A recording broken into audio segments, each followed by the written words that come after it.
The committee will come to order. Without objection, the chair is authorized to declare recess at any time. Before we begin, I want to acknowledge this unfortunate incident that occurred in Minnesota last week. We need to hope and pray that there will be calmness, clearness of mind, and that the temperature lowering occurs, especially as the men and women of law enforcement are conducting their work in the field. It's a very tragic situation. I also want to report that I spoke to Congressman Bayard's son yesterday, and that he and his wife are both recovering, although she has much greater injuries than he does. And he hopefully will be back today or tomorrow.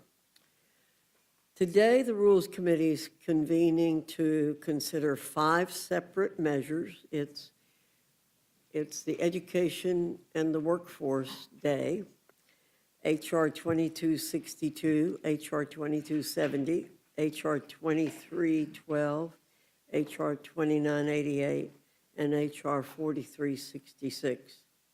These measures allow for more agile, modern, and flexible workforce grounded in 21st century principles, not those from the 1930s. H.R. 2262, the Flexibility for Workers Education Act, would assist hardworking Americans in accessing voluntary skills education and other educational opportunities for professional advancement.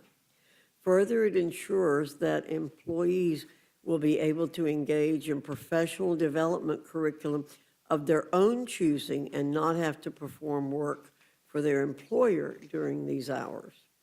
H.R. 2270, the Empowering Employer, Child, and Elder Care Solutions Act, would encourage employers to offer child care as a defined employee benefit without having the associated cost included in the baseline used to determine overtime pay, creating an even stronger pro-family work environment across our nation and allowing more hourly workers to take advantage of child and dependent care benefits from their employer. It's a brilliant idea. Sorry it hadn't been thought of before. H.R. 2312, the Tipped Employee Protection Act, would amend the Fair Labor Standards Act definition of a tipped employee to create a more refined and explicit definition of the term.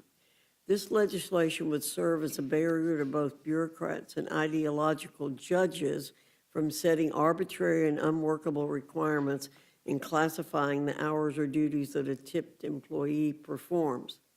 It also extends deference to the states in setting wages that are higher than the statutory minimum. Safeguarding the tipped wage of workers while creating a secure environment of compliance for operation is indeed a win-win scenario for everyone. H.R. 2988, the Protecting Prudent Investment of Retirement Savings Act, would codify the responsibility of fiduciaries to make investment decisions based explicitly upon maximizing financial returns. Under the previous administration, fiduciaries were given the green light to invest with the utmost aggression the money of retired workers into woke funds that carried higher fees, steeper risk, and minimal returns. These woke funds are utter garbage and have been proven to be blatantly less productive time and again. Retirees want to see their hard-earned savings invested on a sound fiduciary basis and to gain them the most in their retirement. Finally, we turn to H.R. 4366, the Save Local Business Act, that would clarify the joint employer standard to provide certainty for small business owners and workers across our nation.